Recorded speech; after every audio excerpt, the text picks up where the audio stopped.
just have to take it and swipe it by the barcode reader when you are exiting. That's the end of our announcements. I hope you all have a wonderful, productive session today. Thank you.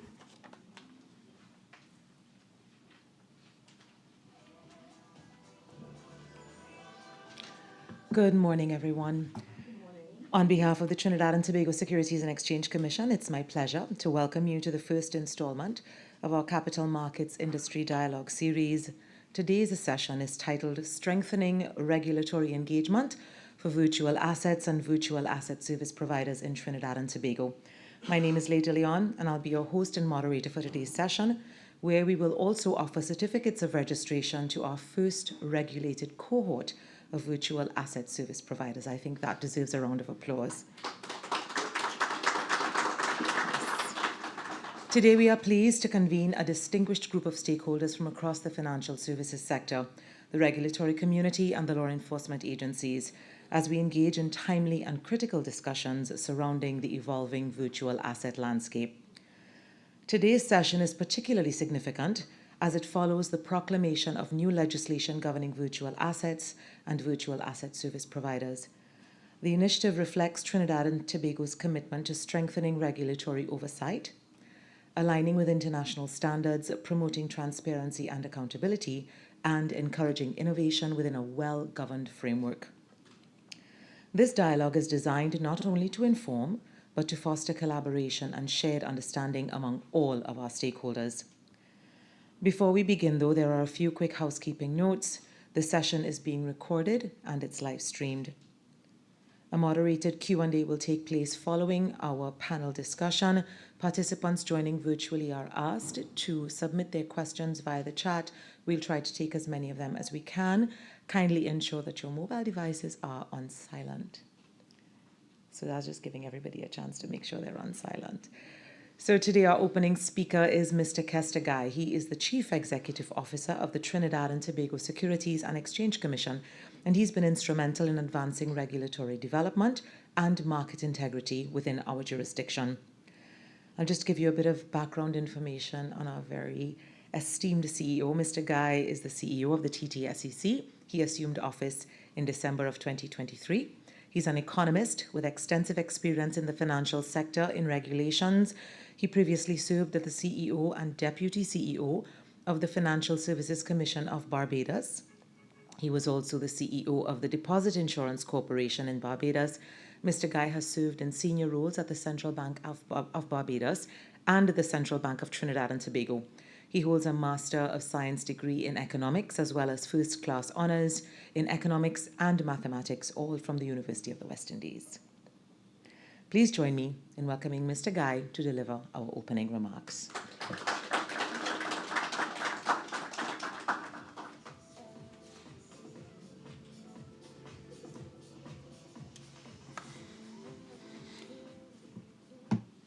Thank you, Ms. Page.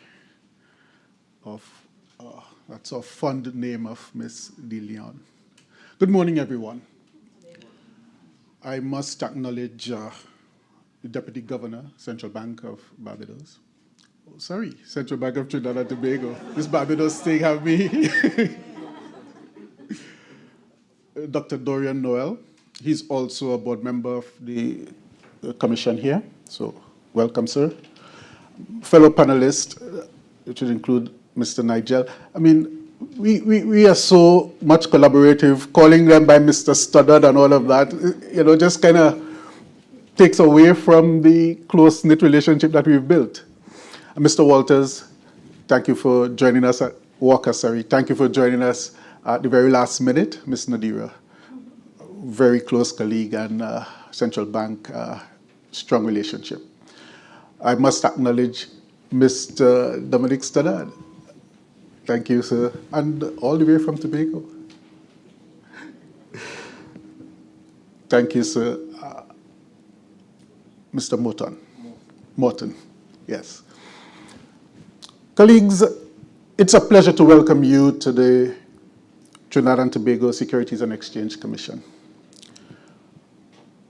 It is my absolute pleasure to see all of you and to mark this stakeholder engagement as a significant occasion. Those of you that are online, we acknowledge you as well, and I want to say thank you for joining us. Today's activity is not simply because it's a launch of a webinar series, but because it reflects the TTSEC's broader strategic approach to engaging the market and responding to financial innovation. Further, our approach to financial technology and innovation is one grounded in openness, policy coordination, and strategic partnership. We recognize that regulating and developing this space cannot occur in isolation. It requires a strong, ongoing dialogue among industry practitioners, domestic institutions, regional partnerships, and international standard-setting bodies. Our objective is therefore not only to deepen supervisory understanding, but also to strengthen coordination across the wider financial ecosystem as Trinidad and Tobago positions itself within an evolving global financial system. The reality is this: virtual assets are no longer just a theoretical concept. Digital finance is no longer just emerging. The market has already moved, and the question for us as regulators and the industry is whether we move with discipline, credibility, and clarity. That is what this initiative today is about. With the passage of the Virtual Assets and Virtual Asset Service Providers Act back in December 25, Trinidad and Tobago took a significant and necessary step forward. For the first time, we now have a formal legislative framework for licensing, supervising, and providing oversight for virtual asset service providers. And I want you to know this matters. This matters because innovation without regulation creates instability, and on the contrary, regulation without understanding suppresses the innovative aspect of our market. Our responsibility as regulator is therefore to strike the appropriate balance between these two paradigms. We intend to support innovation in the context of ensuring investors are protected, ensuring market remains transparent and filled with integrity, and to manage the emergence of systemic and other financial crime risk. That balance is not achieved through legislation alone. It requires engagement, it requires supervisory clarity, it requires industry readiness, and importantly, it requires trust between regulators and market participants. Let me say that again. It requires, more importantly, trust. Trust between market participants. I said on regulators, but also your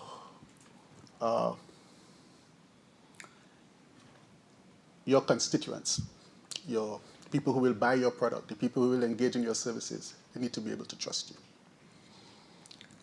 The Industry Dialogue series is intended to support exactly that. We want these engagements to be practical, we want them to be candid, and we want them to bridge the gap between legislation and implementation. Because implementation is where frameworks are ultimately proven. Over the last several years, TTSEC has adopted a more risk-based approach and forward-looking regulatory mindset. That includes strengthening our AML, CFT, CPF supervision, and Nadira and others will explain all those terminologies later. We're speaking about enhancing market surveillance, expanding our focus on emerging and systemic risks, and preparing the institutions for increasingly technology-driven markets. Virtual assets space sits directly within the broader transformation objective of this institution. While this sector presents significant opportunities for innovation, inclusion and regional competitiveness, it also introduces very real risks. And these risks may include market abuse, fraud, cyber vulnerabilities, AML exposure, governance, weaknesses, and operational failures, and the cross-border complexities.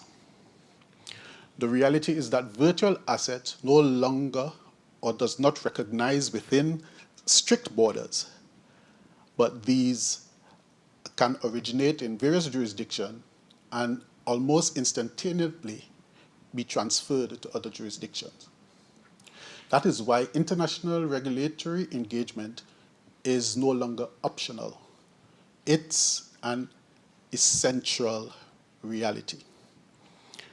The SEC, therefore, stands and intends to remain actively engaged with regional and international regulatory supervisory bodies and evolving global standards. Our objective is not simply just to regulate the space. Our objective is about regulating credibility. And credibility matters because jurisdictions that fail to build credibility and a credible framework eventually faces reputational, financial, and supervisory consequences. Today's session is particularly timely because we are now moving from a framework development to operationalization. That means industry participants must begin focusing on practical readiness. Issues like governance, compliance systems, strong cyber security systems, reporting obligations, and supervisory engagement. Let me be clear. Compliance cannot be viewed as just a procedural exercise. Compliance is foundational to trust. The strength and sustainability of this ecosystem will ultimately depend on the standards adopted by those operating within it. As we move forward, this dialogue will continue to address critical issues. And today, we have an excellent group of presenters who will be contributing to this day's activities. I encourage everyone to engage actively throughout the discussion. In closing, let me say the financial system is evolving rapidly. Regulators must evolve, industry must evolve, and our framework must evolve. The TTSEC intends to be proactive in that process and not simply reactive. But achieving that will require discipline, collaboration, and a commitment to high standards from all. I wish to thank you all for joining us and for participating, and I look forward to the rich dialogue that we expect to occur today. Thank you.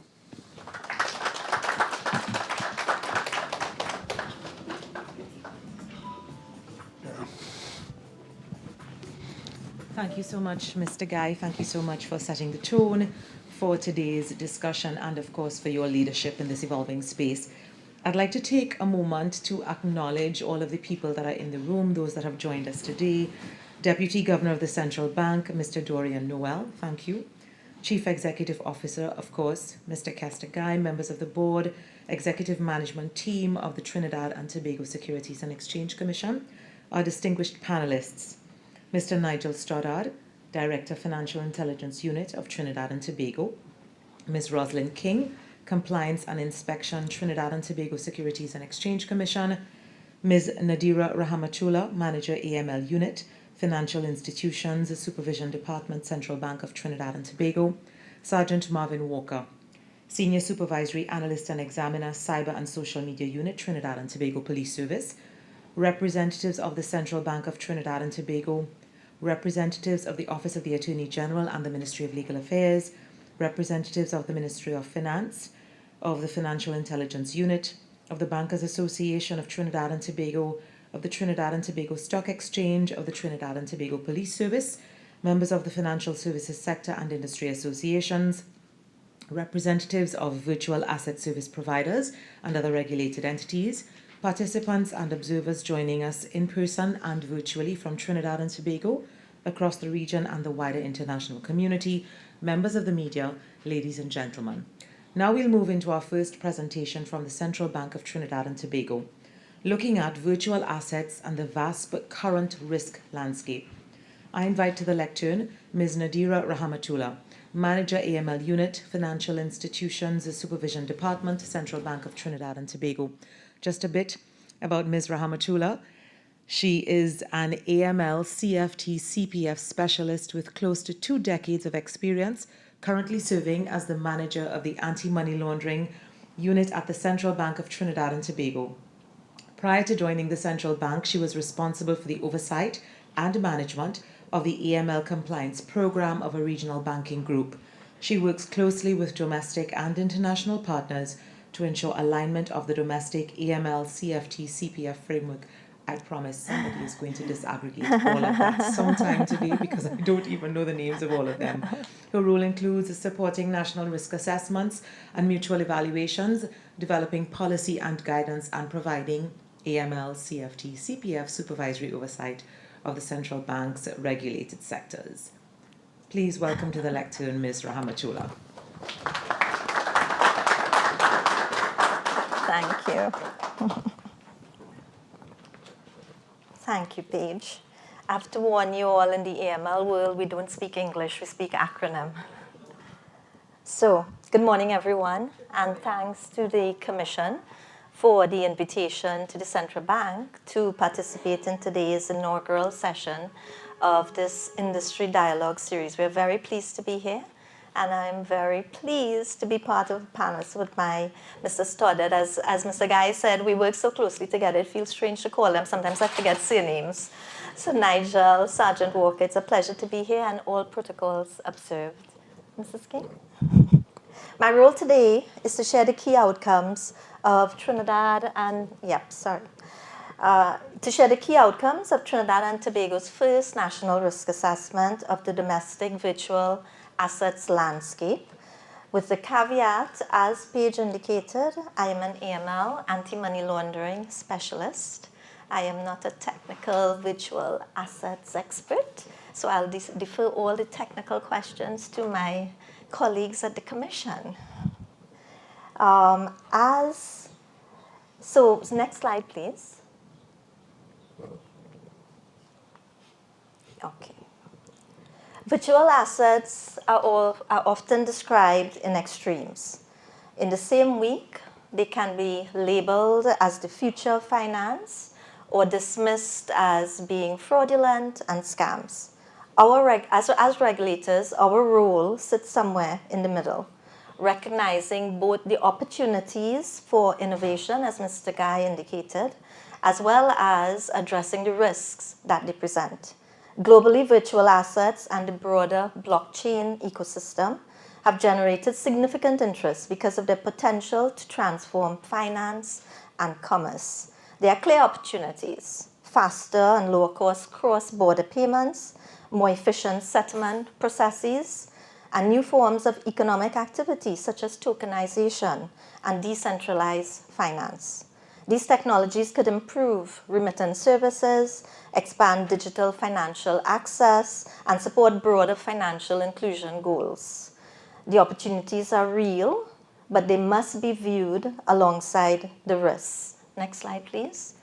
And they are real and well-documented risks. As adoption grows, so does the importance of understanding the risk profile of the space. The same features that make them attractive: speed, global reach, decentralization, and varying levels of anonymity also creates vulnerabilities that can and have been exploited. Internationally, there are increasing cases of fraud, scams, cyber-enabled crime, sanctions evasions, and money laundering involving virtual assets. Consumer protection has become a major concern, particularly where individuals interact with unregulated actors and without a full understanding of the risks. The borderless nature, as Mr. Guy indicated, the borderless nature of this ecosystem remains a significant challenge. High-profile cases, such as the Bybit Lazarus incident, well publicized as a podcast. These incidents demonstrate how quickly assets can be moved across jurisdictions and virtually untraceable.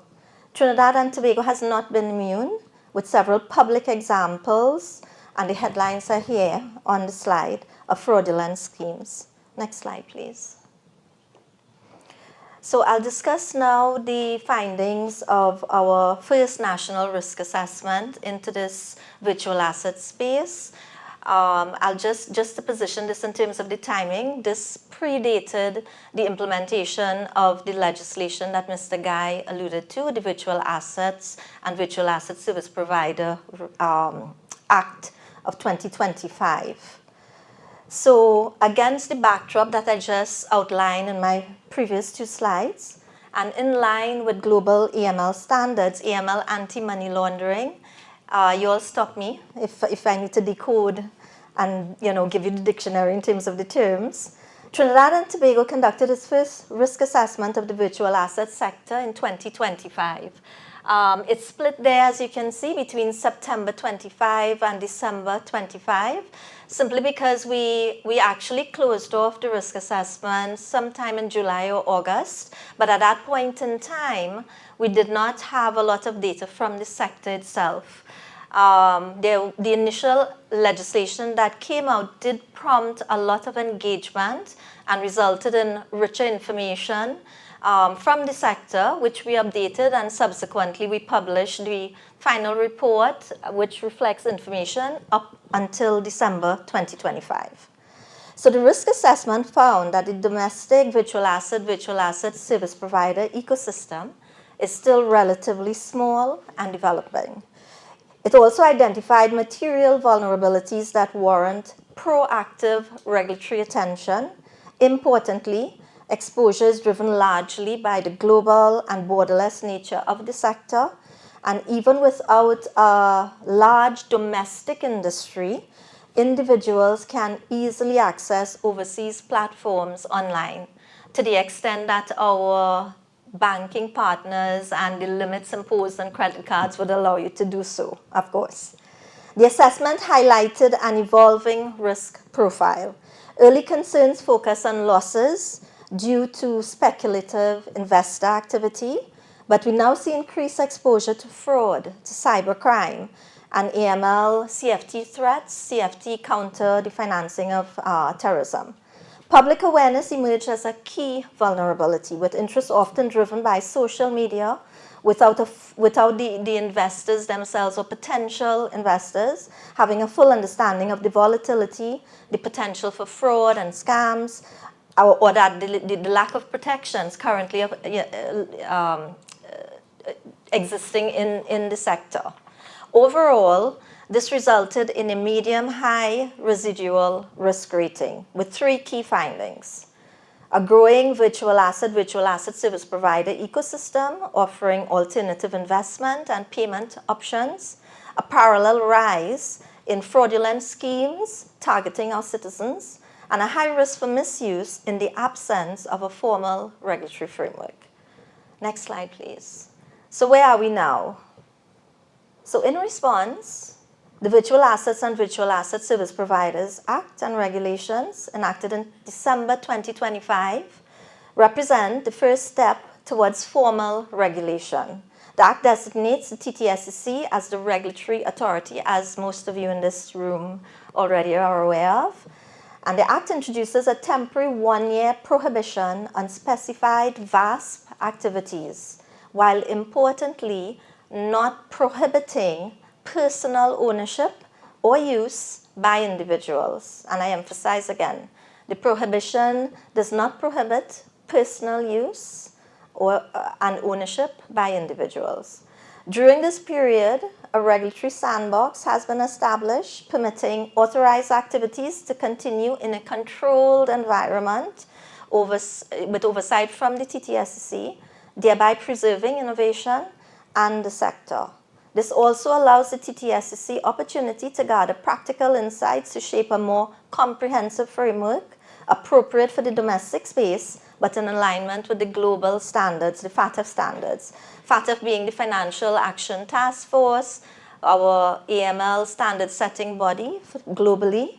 And importantly, in terms, and I'm sure Mrs. King will speak to this in more depth afterwards, but importantly, what we are seeking to achieve by implementing this regulatory framework is alignment with those global rules for combating money laundering, terrorist financing, and financing of weapons of mass destruction. These rules include the KYC, and here I go into the acronym speak, know your customer rules, and the travel rule. Essentially, knowing the person sitting on either end of a blockchain transaction and what I call the AML trifecta, source, purpose, destination of those transactions on the blockchain. So this represents this approach that we are taking as the authorities in Trinidad and Tobago reflects a cautious but evolving regulatory posture. Looking ahead, next slide please. Several priorities have been identified coming out of this risk assessment, and you'll recognize a lot of them are already in train. First, the development and implementation of an appropriate VA and VASP regulatory framework aligned with the international standards but tailored to local circumstances. Given the technical nature of the sector, ongoing capacity building for competent authorities is essential for effective supervision and enforcement. Secondly, because the local VASP sector is still nascent, and again, Mr. Guy alluded to this, and this is what this session here is all about as well. Engagement and capacity building for the industry is critical to ensure clear understanding of regulatory expectations. Thirdly, public awareness remains a priority, particularly education around scams, fraud, and speculative risks. Finally, the authorities must continue policing the perimeter, identifying unauthorized or unregistered virtual assets operators operating within or targeting Trinidad and Tobago citizens. Ultimately, Trinidad and Tobago's approach recognizes that virtual assets are an evolving space that demands continuous assessment and adaptive regulation. The challenge, or the opportunity if you're a glass half full kind of person, is not whether to regulate, but how to build a framework that supports responsible innovation while safeguarding the financial integrity of the system and protecting our citizens from exploitation. Thank you very much for your attention.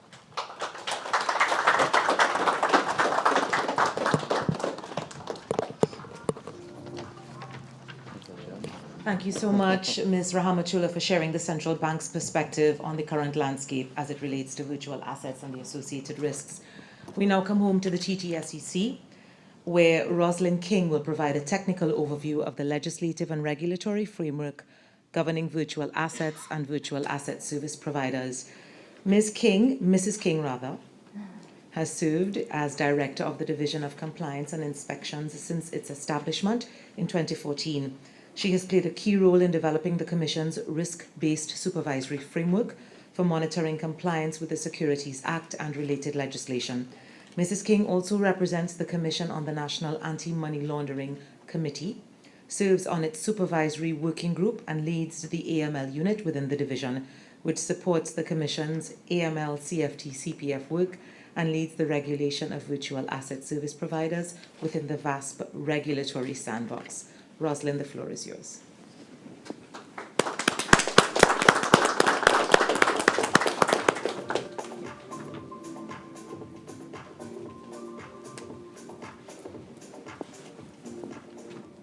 Thank you, Paige, and good morning to everyone. It is my pleasure to speak to you this morning concerning this milestone that we are at the Commission. So all protocols observed, and thank you again for joining, whether you are in person or joining us virtually. So in the CEO's welcome remarks this morning and in Nadira's presentation, we were given a simple yet vivid reminder of the reality of today's regulatory environment. Global technological and financial innovation is accelerating at an exponential rate. With that innovation comes great opportunity, but as we have already been hearing, also significant risks.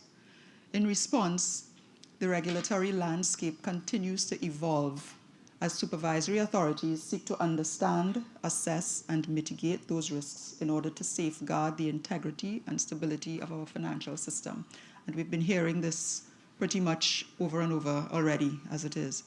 My purpose today is to provide an update on what we at the Trinidad and Tobago Securities and Exchange Commission have been doing since entering the arena for supervising virtual assets. Although it has been only 4 months since passage of the Virtual Assets and Virtual Asset Service Providers Act, which established the Commission as the authority responsible for supervising this sector, a great deal has taken place. I will share an overview of our supervisory strategy in rolling out the VASP regulatory sandbox to date. I will also highlight key milestones and offer some insight into what the approved sandbox participants can expect as they operate within this evolving regulatory environment.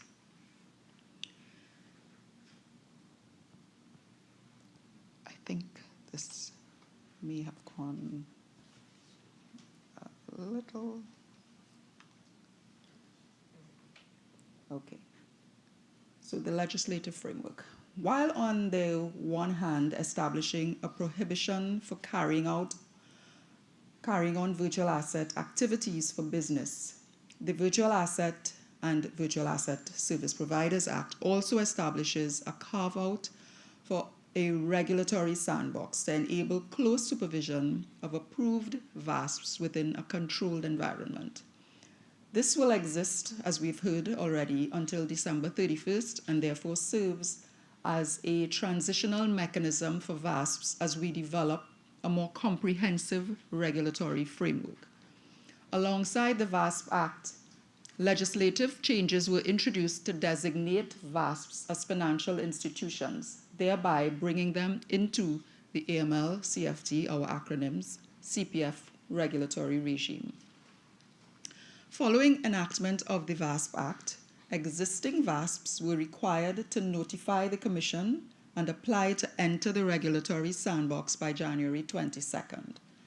VASPs who did not successfully enter the sandbox were allowed a transitional period until April 7th to cease operations. The Commission received 11 notifications from VASPs operating at the time. This notification process was essential in establishing regulatory visibility over the sector and ensuring that only compliant entities continue to operate. A list of VASPs that successfully met the criteria and received a certificate of acceptance will be published on the Commission's website today. Ongoing engagement with all stakeholders remains a key component of the Commission's strategy for building a compliant and sustainable ecosystem. And again, this is something that you have heard said this morning. To this end, the Commission hosted a breakfast meeting on February 4th, bringing together industry participants, FIU, TT, and the CBTT, again with us collaborating this morning.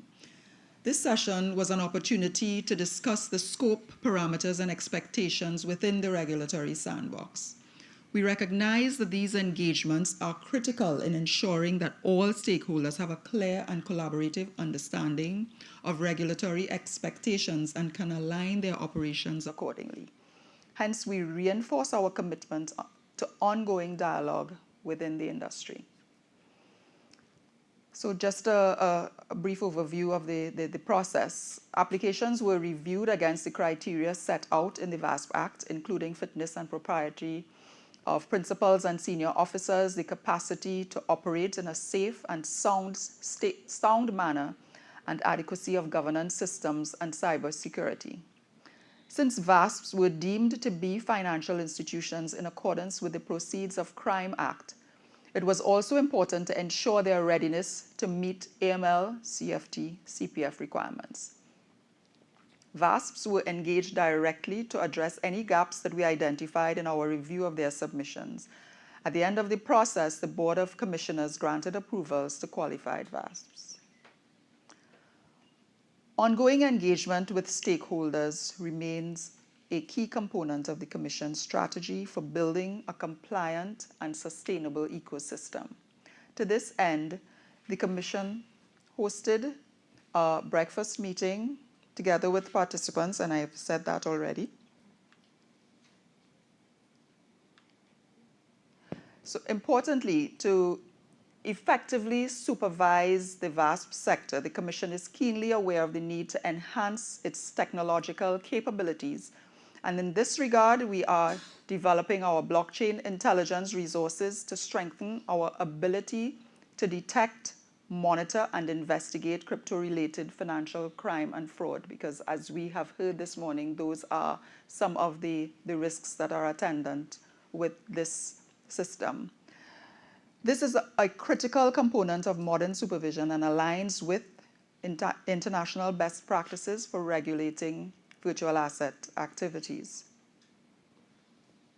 As part of our supervisory process, we'll begin on and off-site inspections of the VASPs to ensure ongoing compliance. We have already established a reporting regime for sandbox participants. We are also mindful that some of these VASPs are still developing, and the sandbox is therefore intended to facilitate implementation of measures to address the risks. Our enforcement framework will remain proactive, adaptive, and aligned with global best practices, ensuring continuous monitoring. We will actively monitor VASP activities to ensure ongoing compliance with applicable laws and regulatory requirements. This includes any activities of unauthorized VASPs that did not apply for entry during the onboarding process. Global awareness. We'll continue to observe developments in the international regulatory landscape and make timely adjustments to our enforcement approach. Market surveillance, technology-enabled oversight. We will maintain monitoring across all channels, including online platforms, social media, and in-person activities, utilizing advanced tools to detect and address potential breaches. Proactive and reactive enforcement. Leveraging data and analytics for early identification risks. Where breaches are identified, appropriate supervisory and enforcement actions will be taken to maintain market integrity and protect consumers. As I've alluded to, the Commission is preparing for supervision beyond the controlled environment of the regulatory sandbox. As we move forward, the VASP risk assessment must be updated. So we have already done a VASP risk assessment, but given where we are at now, we must update that risk assessment. Industry participants will continue to receive guidance, and a comprehensive regulatory framework will be established.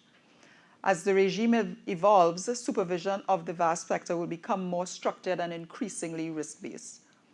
Ongoing sector risk assessments will be central to ensuring that supervisory efforts are focused on areas of highest risk. Market conduct and consumer protection are key priorities. VASPs will be expected to operate with transparency, fairness, and integrity in all customer interactions. Technology risk and cybersecurity will also be a major supervisory focus, reflecting the digital and innovative nature of virtual assets. In addition, the Commission will continue to monitor cross-border risks and strengthen cooperation with our international counterparts. For VASPs, this means ensuring that compliance frameworks are scalable, internal controls are robust, and risk management practices are proactive and adaptive. So what do we see as some key takeaways? The VASP regulatory sandbox should therefore be viewed as a foundation and not a final state of regulation. This is only the beginning of an ever-evolving space. Compliance is a shared responsibility between the regulators and market participants aimed at protecting the citizens of Trinidad and Tobago. The Commission will continue to support innovation while at the same time safeguarding the integrity of the financial system and ensuring alignment with global standards. We therefore encourage VASPs to engage proactively, maintain open communication, and use this opportunity to strengthen your operations. Positioning your organization now for compliance will be critical to achieving sustainable long-term growth in this evolving sector. And I thank you.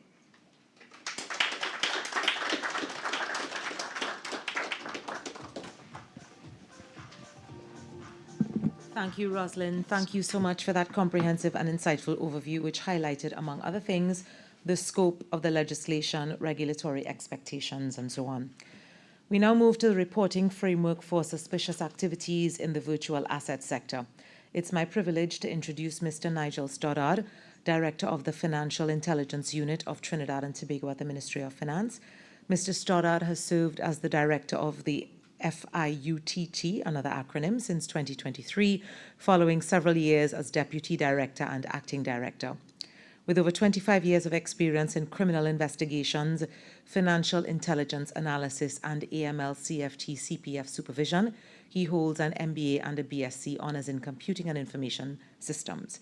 Mr. Stoddard currently serves in several national leadership roles, including Deputy Chair of the National Anti-Money Laundering and Counter-Financing of Terrorism Committee, and is a trained CFATF Country Examiner and EGMONT Group Mentor, supporting, I'm not familiar with that one, so I apologize. I have no clue. Please, somebody help me. Supporting regional AML, CFT, CPF capacity building initiatives. I think we need to have a dictionary up here with all these acronyms. Mr. Stoddard, please take the podium and help me out just a little.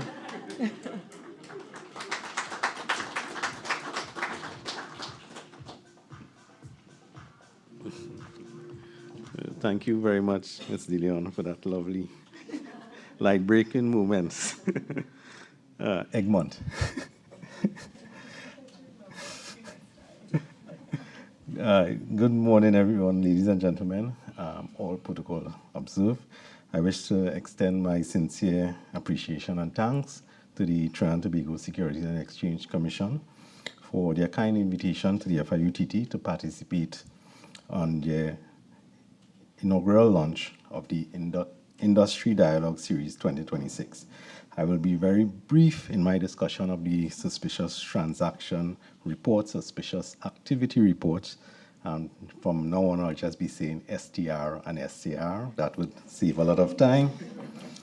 And so it's very important that now the VASP sector is part of the AML CFT CPF, which we all know by now, regime in Trinidad and Tobago. So let's dive in.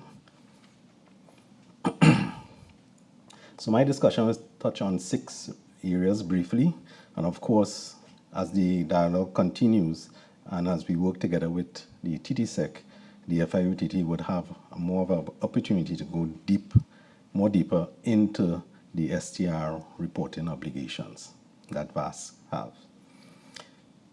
So it would be on role and function, which is brief, the suspicious transaction and activity reporting obligation, the flags that needs to be looked at, and what constitute a quality STR, SAR. That is most important. The offenses and penalties, and an important reminder at the end of it all. So, just briefly, the FIU was established under the FIU-TT Act, Chapter 7201 in 2010.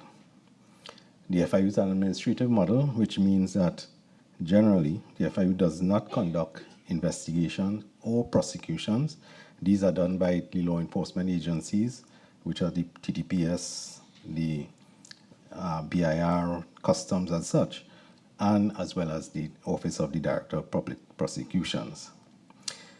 The FIU is a member of the Egmont Group, and since 2013, and there are currently 181 FIUs throughout the world right now, and we all exchange information And that helps in this VASP area where transactions are done within seconds. So, the role of the FIU. It's two core functions, really, and the diagram gives a total operations in terms of the role of the FIU. But for today, we will just focus on the lower half of the diagram, which speaks to the receipt of financial intelligence and information, the operational and strategic analysis, the dissemination of the intelligence report, and the international cooperation. The functions of the FIU, TT, speaks to, as I said, the receipt of the STRs, and once that is received, there are certain analyses that has to be conducted. The dissemination of those, not the STR itself, but intelligence reports to law enforcement, who would then be conducting their investigations into money laundering, financing of terrorism, and other specified offenses. And the other function of the FIU deals with the monitoring and supervision of what we call the listed business sector in Trinidad and Tobago. So, reporting entities obligation. Who, what, when, where, why. Again, we have some acronyms, so I'll just say it up front so that we won't get too lost. So, in dealing with the who, what, when, where, and why, these are the who. And that comes under section 2 of the POCA, which is the Proceeds of Crime Act. So going forward, once you hear POCA, you know it's Proceeds of Crime Act that we're speaking about. And as I said before, there are two entities or sectors that we supervise, all the three regulators, and they are called reporting entities, listed businesses, and financial institutions. And as you can see, in red at the bottom, now it's virtual asset service providers who forms part of the financial institution, as Roslyn would have indicated prior.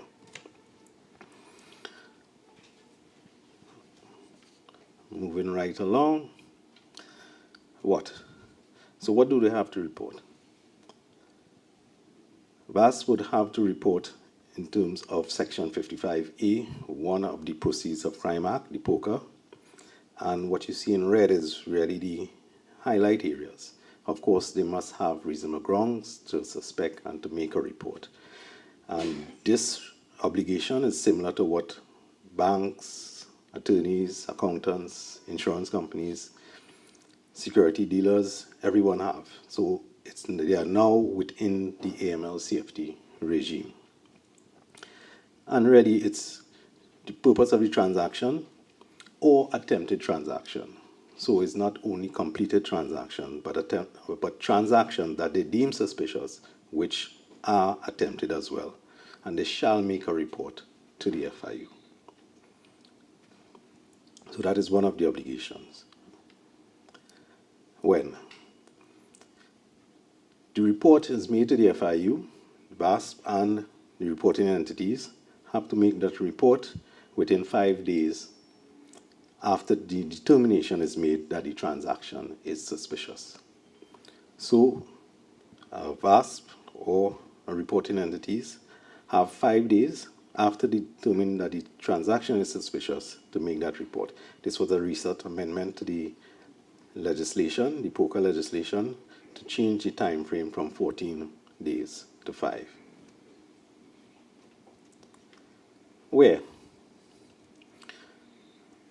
Section 55A, 1 of POCA, again, speaks to the financial institution or listed business shall make a report to the FIU. And how do they do that? That report is made on a secure online platform that the FIU utilizes called Case Connect. It's on our website. And the VAS would have to register in terms of getting a username and password to access that form, electronic form, to submit their SAR.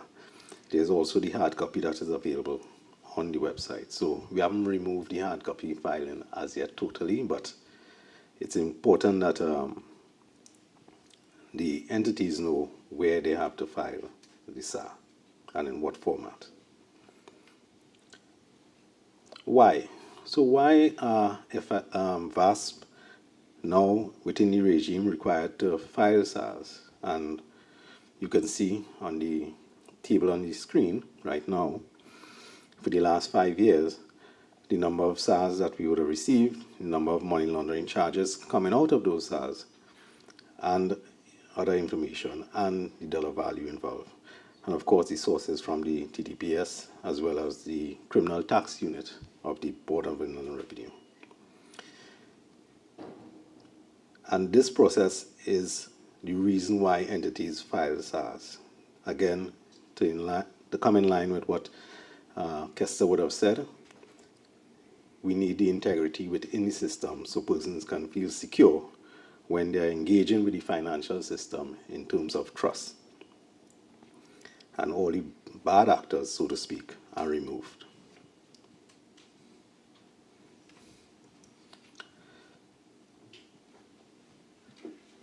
Red flag indicators.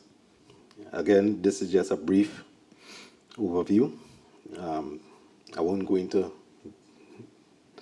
the vast amount of, not vast, but vast amount of indicators. But just to say, this is within the poker as well. And generally, you get a lot of the red flags coming out of these 4 areas, basically, 3 areas, basically. 4 areas, sorry. Any complex, unusual, or large transaction, unusual pattern of transaction, insignificant or periodic transactions, as well as transactions conducted with no economic or lawful purpose. And again, whether those transactions are completed or not. So the attempted transaction must be reported as well. Of course, that includes, for VASP now, sanctions, IP addresses, previously FAG IP addresses. So like I said, it goes into a lot, and I know we would have more engagement where we could go into more depth with those areas. So what constitutes a quality SAR for the VASP in terms of filing? And it's slightly different from if the bank is filing, if a real estate agent is filing, because of the specific sector in VASP, there are some differences that would, so to speak, come out from this. So detailed information, which is standard across all in terms of CDD data, customer due diligence, or KYC, know your customer, beneficial owner information, etc. Transaction details, hashes, wallets.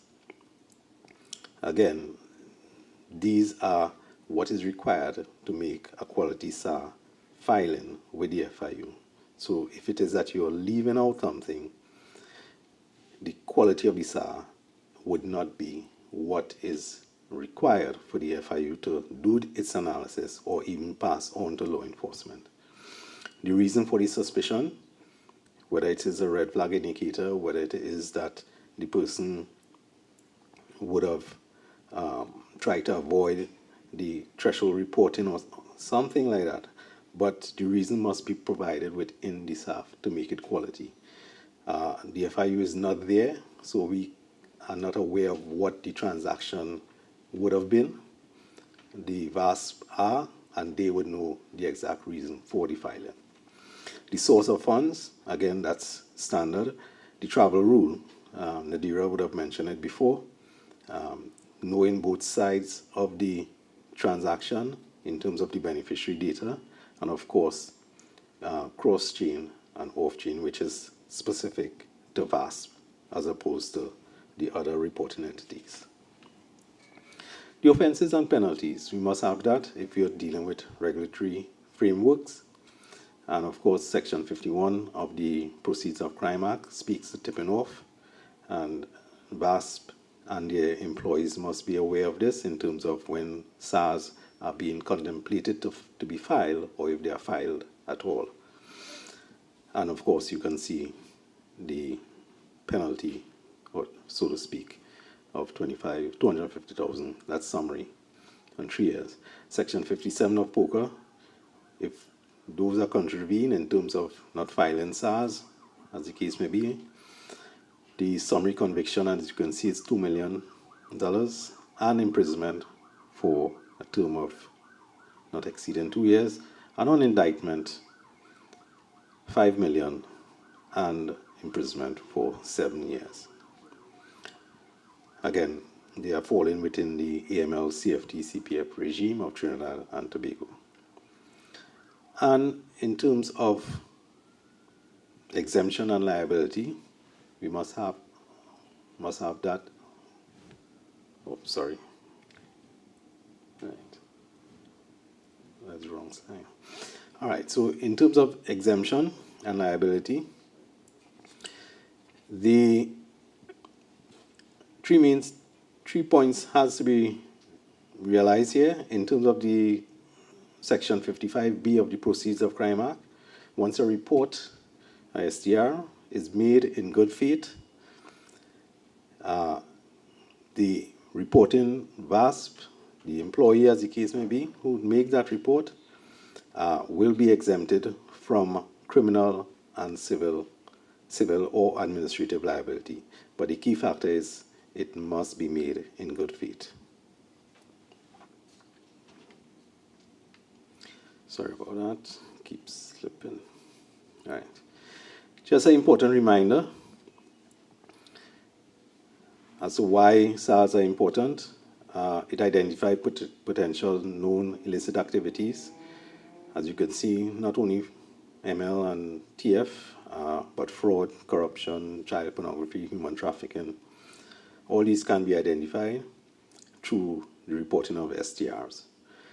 Detection, it assists in the detection and prevention of illicit financial flows, that money is being used within the sector as well as cross-border, and as well it helps identify emerging threats, patterns, through typologies and reports. So once you file a report, we can give you trends and patterns relative to VASP activities. And finally, it's a requirement by law. So with that, I want to thank you very much for your attention and look forward to,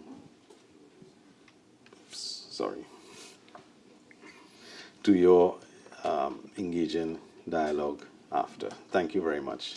Ms. De Leon.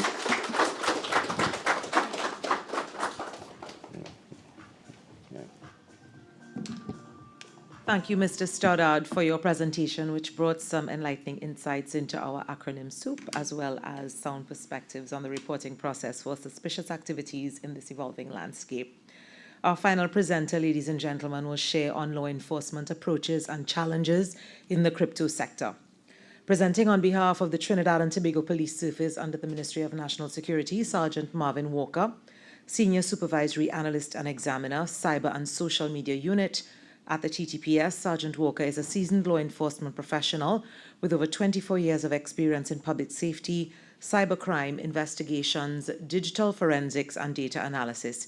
He's attached to the Trinidad and Tobago Police Cybercrime and Social Media Unit. He's worked on numerous high-profile investigations and collaborated with international agencies, including the DEA, the FBI, the IRS, I know everybody knows those acronyms, Scotland Yard, and Interpol. Sergeant Walker is also an experienced public speaker and trainer, having delivered cybercrime and digital security lectures at the Trinidad and Tobago Police Academy and various public fora. His expertise in advanced digital forensic tools and his commitment to continuous professional development has established him as a leading authority in the field of cybercrime and digital investigations. Sergeant Walker, please take the podium.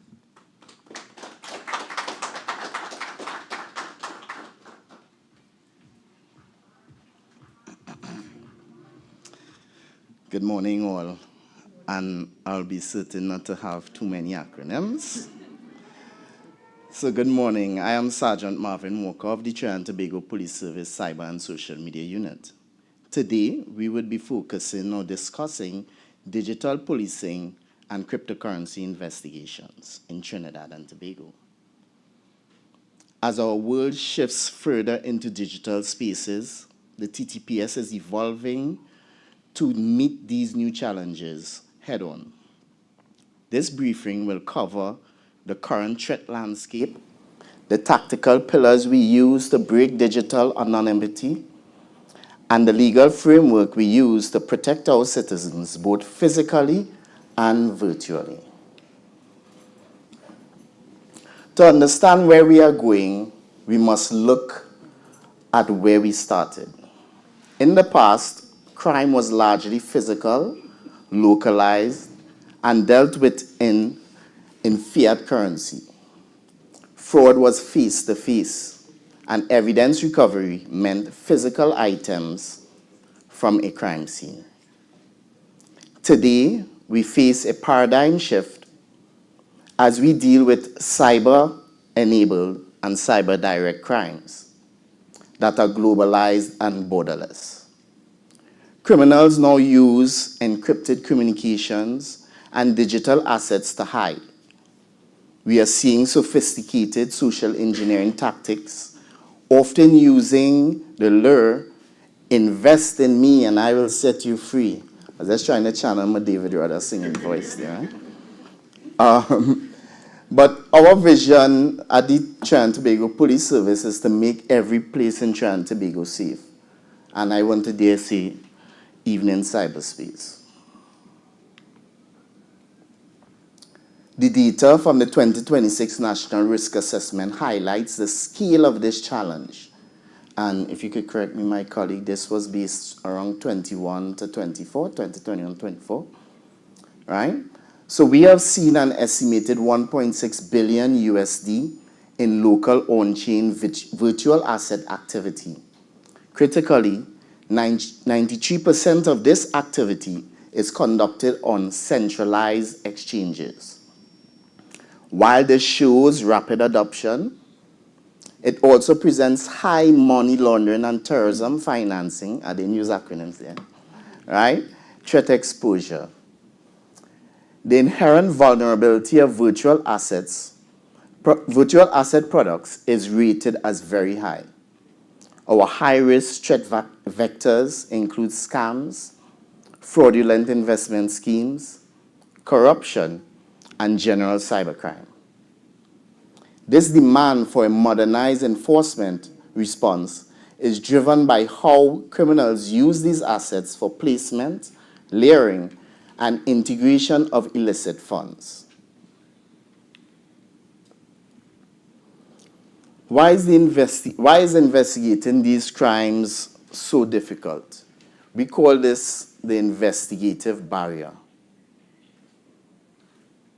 First, there is pseudonymity.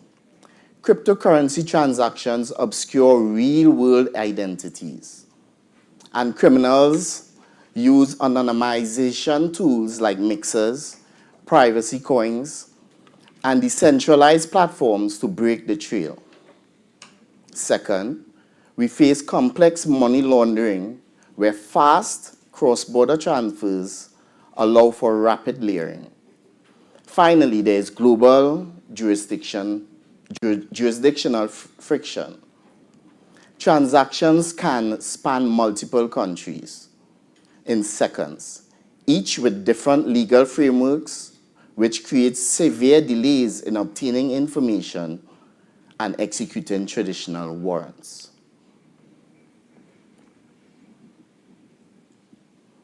The CSMU acts as the digital guardian through three core functions. Digital forensics, which involves the acquisition and preservation of evidence from mobile devices, computers, and the cloud, ensuring it meets strict standards for court admissibility. Cybercrime investigations target specific offenses like online fraud, identity theft, and unauthorized system access. Lastly, intelligence-led policing allows us to proactively detect emerging threats. We work closely with units like the FIU, of course, through our financial investigation branch at the TTPS to integrate financial intelligence and disrupt digital money laundering networks before they can do damage. Our first tactical pillar in our approach is blockchain analysis. While crypto is pseudonymous, the ledger is public and permanent. We use specialized analytical tools to monitor and interpret these transactions. Our key capabilities here include transaction flow tracing, which follows the money through placement and layering stages. We use wallet clustering to group seemingly unrelated addresses controlled by a single entity.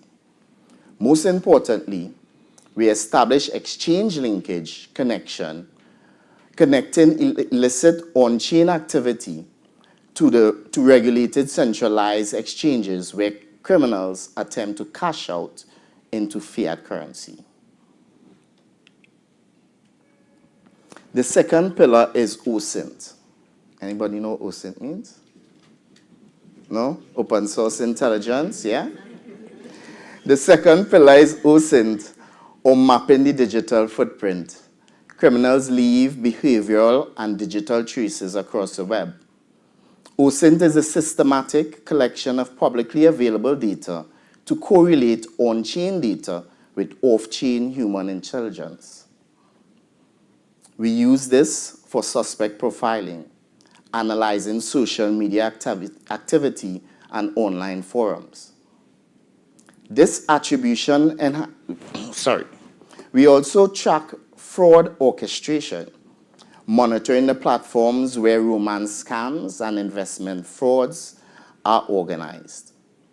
This attribution enhancement transforms anonymous transactions into actionable real-world investigative tools.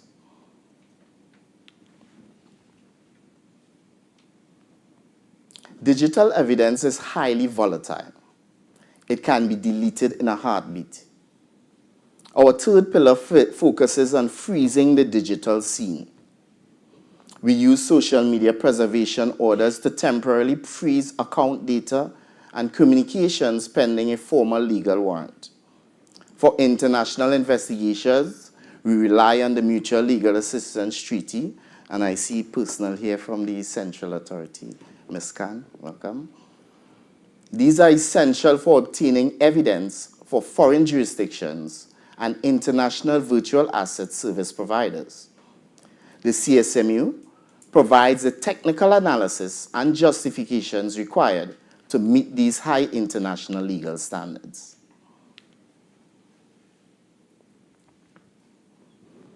When we combine these three pillars, we get the pseudonymity breaker. It is a three-step process. Step one is the money, right? Where we use blockchain analysis to trace funds to a cash out point. Step two, the human. We use OSINT to correlate exchange account data and compel foreign exchanges to reveal know your customer identities. Together, these steps bridge the gap between virtual pseudonymity and physical attribution. Now we turn to our specific legal toolkit for cyber direct crimes under the Computer Misuse Act, Chapter 1117. This legislation gives us the essential teeth to prosecute digital intruders. Under Section 16, the TTPS has lawful authority to access, inspect, and decrypt computer programs or data connected to an offense, which is vital for bypassing modern security measures during an investigation. The penalty matrix is clear. Section 3, unauthorized access, and Section 5, unauthorized modifications. They both carry fines of $15,000 and 2 years imprisonment.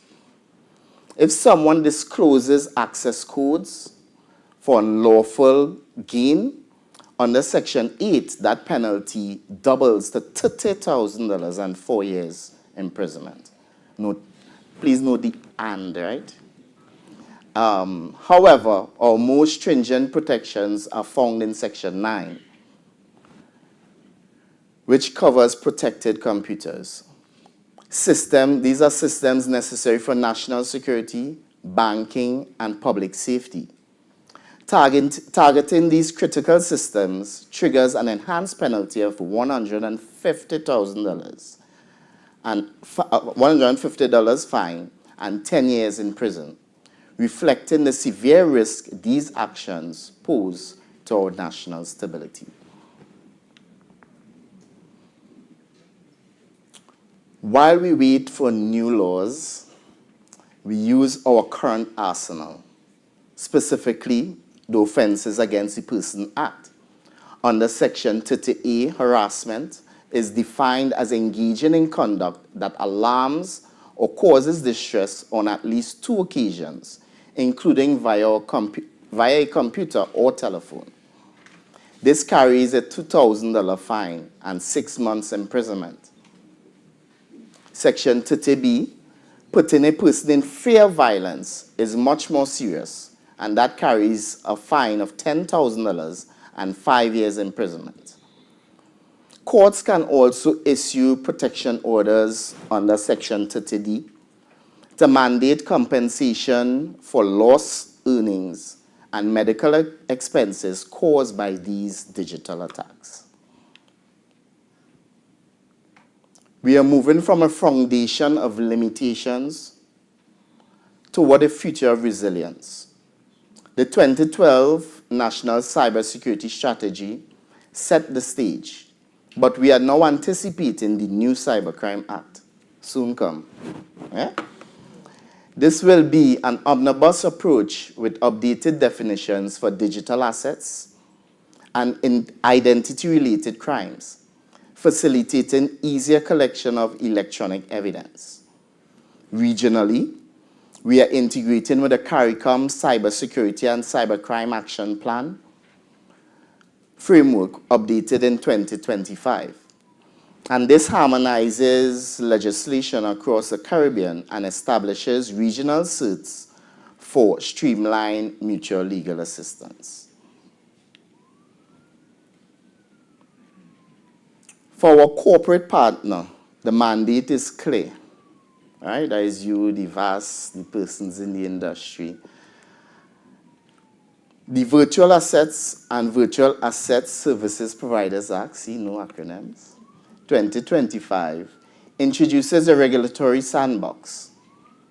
1, you must implement robust, know your customer, and anti-money laundering controls, especially if dealing with peer-to-peer or virtual to fiat conversions. 2, you must monitor red flags, such as transactions interacting with darknet markets and mixers. You must adhere to the travel rule. We heard that from each of our speakers thus far, ensuring the originator and beneficiary info travels with the asset. Finally, partner with law enforcement. Respond promptly to preservation orders, which we may send to you all your service providers now, and report suspected fraudulent schemes immediately.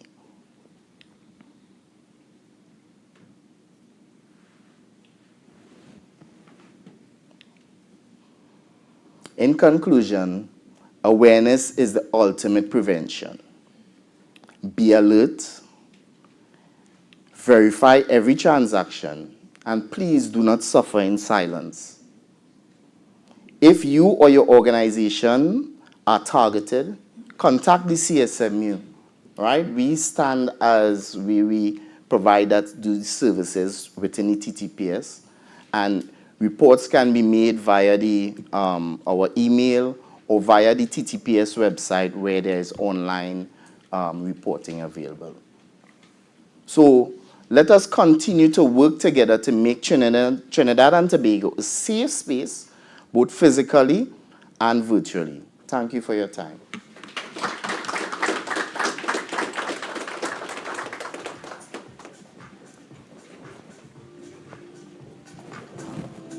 Thank you sincerely, Sergeant Walker. Thank you for your comprehensive presentation. Let's take from I'm all certain of that you. there are no longer any grey areas surrounding the legal implications and penalties for violating the law for virtual assets. So thank you so much. You've heard from our presenters, ladies and gentlemen. As you see, we're doing a transition to our discussion where panelists will be taking questions from people in the room as well as those who have joined us virtually. They're going to further explore practical perspectives on risk compliance and enforcement within the virtual asset ecosystem. There is water in the back of the room if anyone wants to use this brief opportunity to refresh themselves. We will certainly be availing you all of some more refreshments as we end. I know that some of our presenters have to be mic'd up, so if you you're all mic'd already, everybody's mic'd up? Yeah. Oh, great. Yeah. Okay, so if we can ask you all to please go to the chairs on the front, rise up. You bring a water first. Which one, Natalie?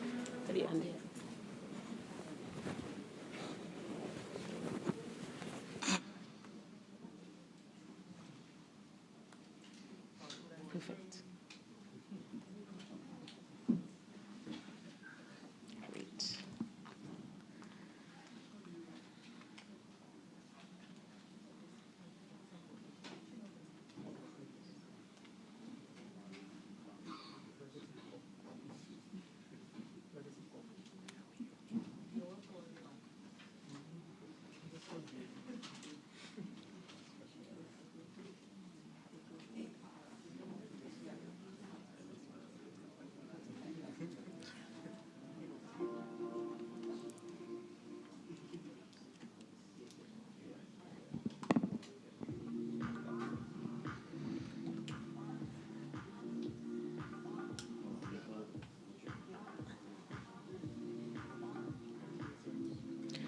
So our question and answer segment will be between 15 and 20 minutes, not too long. We'll try to take as many questions as we can from our virtual participants, as well as those persons who are currently in the room. So if you do have questions, please prepare them.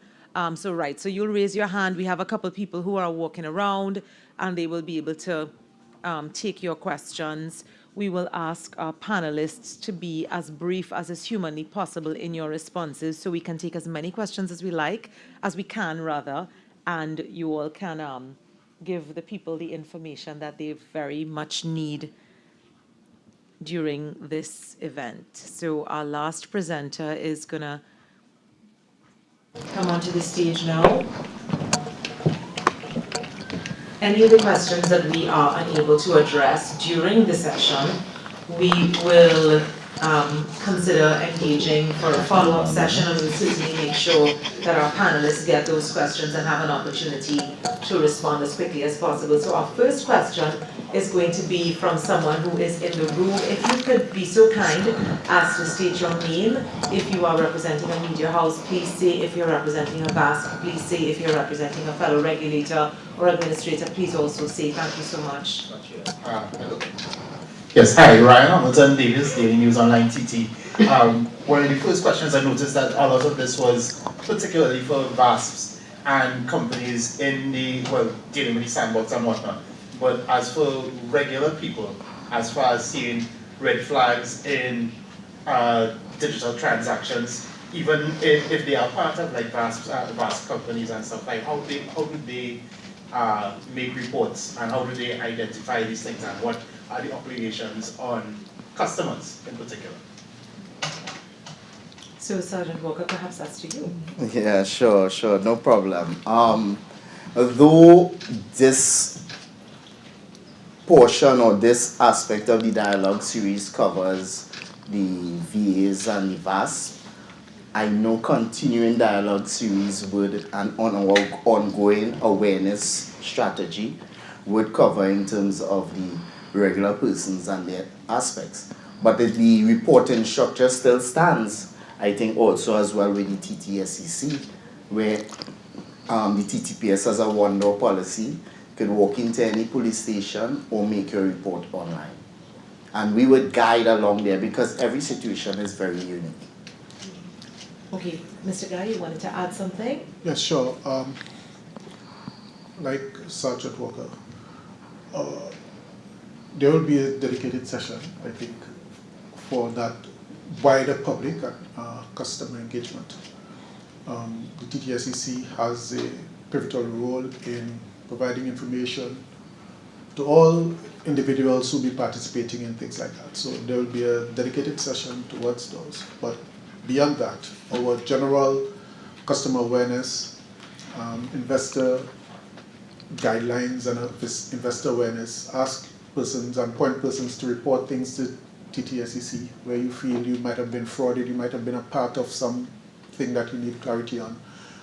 You can reach out to the TTSEC and our specialists will engage you, get the relevant information and follow through, provide you with the appropriate guidance as required. So yes, you can engage directly with TTSEC, notwithstanding our dedicated session in the near future. And I could probably also add to what has already been said is that with respect to the legislation does not speak to what we call peer-to-peer, which is person-to-person private transactions that take place between private individuals. So the legislation covers transactions that take place within the context of a business. If a virtual asset service provider who is providing service on behalf of another person, that is where the legislation would deal.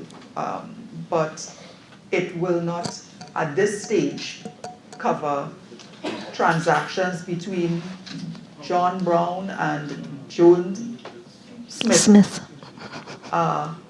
In that instance, and if there is any issue that may take place between those transactions, and we recognize that there are risks to such a transaction, but at this stage the legislation does not speak to private transactions, which is not at this point prohibited.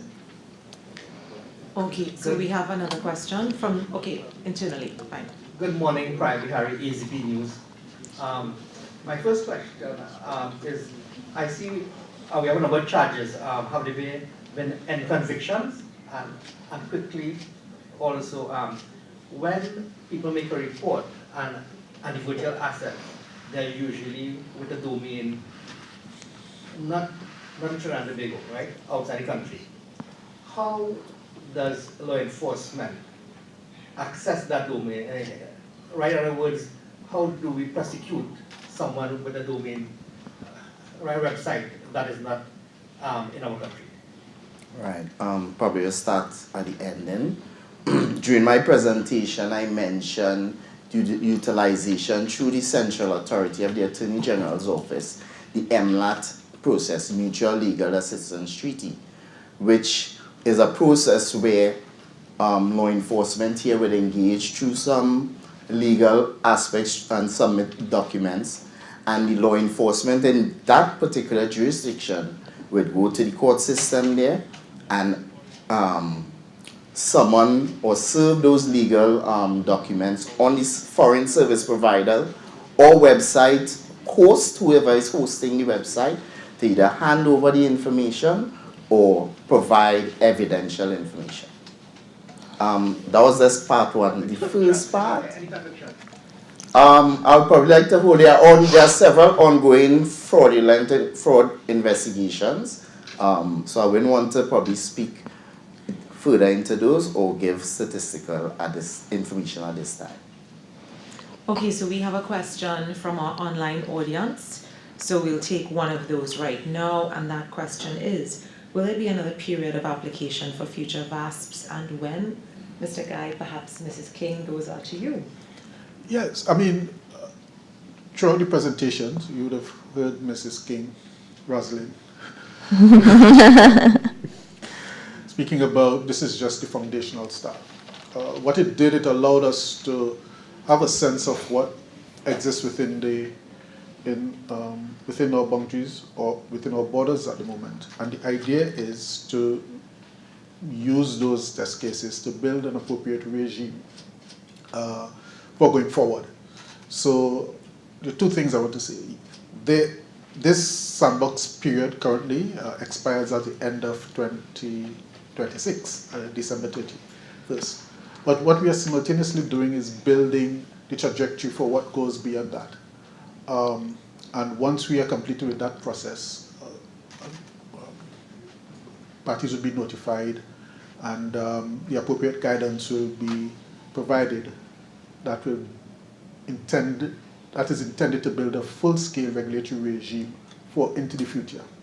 At the same time, if perchance you're out there today and you're contemplating or actually operating and you're not known to us, we encourage you to come forward. Please come forward. Please come and identify yourself. Thank you. Okay, so we have another question in-house. If you could say who you're representing. Sure, Christopher Lewis from Shine Technologies Limited, known as Sunshine. And my question may be for both Central Bank and the TTSEC. In light of the recency of the passage of the VASP and its suspension in February of this year, there may be a knowledge or information gap between the VASP and what the TTSEC is doing at Central Bank and the traditional banking sector, who are not accustomed to such a regulatory environment.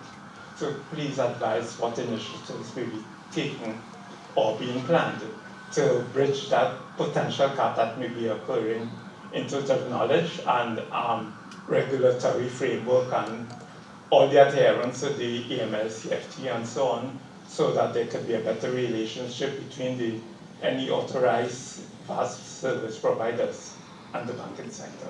Thank you. You want to go ahead or should I? You want to start? Mr. Ramatula, maybe you take this one because no you haven't had an problem. opportunity to answer our question yet. Sure. So this engagement here is one indicator in terms of the outreach that we're doing, and it actually started before this. So with the completion of the national risk assessment, there were several sensitization sessions held between the central bank and its reporting sectors, where we shared the information in terms of the findings of the risk assessment of the sector, as well as the initiatives that have been discussed here, the passage of the act, etc. So on an ongoing basis, there will be continued engagement through sessions like this in collaboration with our regulatory partners, as well as, to the extent that it's needed, additional guidance to be given directly to the sector in terms of the expectations for doing business with virtual asset service providers, and that's in line with the approach we take now with all our regulated sectors, and that will be supplemented. We place great reliance on the guidance that will come out from our regulatory partners. And I do believe Ms. King mentioned that there is intention to publish guidance and that ongoing engagement that has already begun in terms of registered entities through the sandboxing that exercise that just occurred. And just to add on there, I mean, Mr. Sunshine has a loaded question. And so we are aware of frictions within the system. And there has been dialogue with the central bank and the SEC on some of those transitions. We have been in discussions with BAT, for instance, and there are further high-level discussions to be able to make sure that everyone has a clear understanding and a clear approach for how all legitimate users can be afforded courtesies. Now, we can't speak specifically to any matter at this point, but just to let you know, there have been discussions already to address some of the issues and concerns that persons may have. Okay, so I think that also fortunately answers the online question that we also received. Do we have any other questions in-house? We have one more. One more question, sorry, from Ryan Hamilton, Davis Daily News on INTT. That's me in the back. Yeah. I just wanted to sort of follow up and, well, tagging on to Mr. Guy's appeal for organizations outside of the sandbox and outside of the framework right now. It would stand to be reasonable that if I am going to do an illegal transaction, I wouldn't, like, I don't know, cash money, my drug money, to my the illicit partner outside of the country or whatnot. It might be something that we use in that area, that outside area, outside of the sandbox, outside of the regulatory framework. And I just want to know, going forward, how is this going to expand to smaller peer-to-peer operators who may actually be either under duress or through profit, you know, using this cryptocurrency and and all these things for their own personal, money laundering and receiving firearms and such outside of the framework. How is it going to build out for smaller individuals?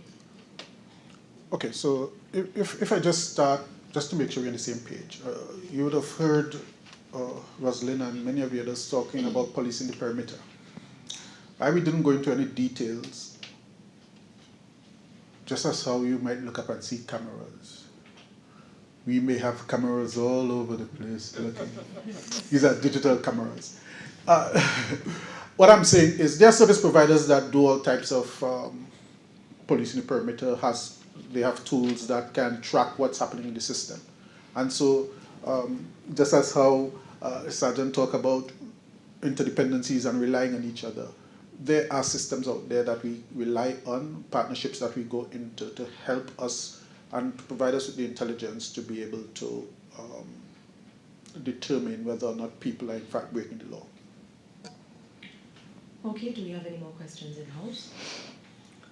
No, we don't think we have any more questions online, so that's going to bring us to the end of our panel discussion. We want to thank our panelists, and now I'd like to ask Mr. Alexander Gafour if he would please come to the podium to deliver our closing remarks.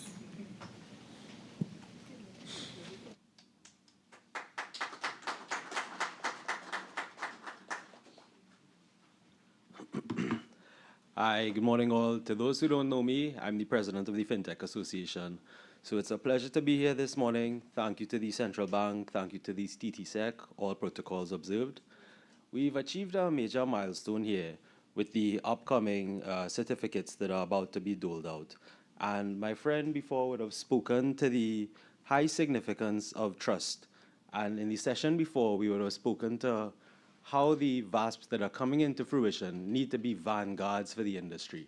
They need to be the ones that are going to help the TTSEC, help the central bank understand this dense, abstract information that you guys have also graciously observed this morning. So we're hoping that this steering committee that hasn't been given much spotlight but will be coming into fruition over the next couple of months will, in conjunction with the sandbox, create a real, tangible and sustainable industry for blockchain and crypto activity in the country. This is an opportunity to collaboratively build a new sector which allows the regulator to be proactive in making the industry a major stakeholder and not just an entity on the fringe. So they're going to be part of the process from the inception as it's being built and to the very end. And I think that's an exciting proposition. Thank you very much for coming out and looking forward to being at the future sessions.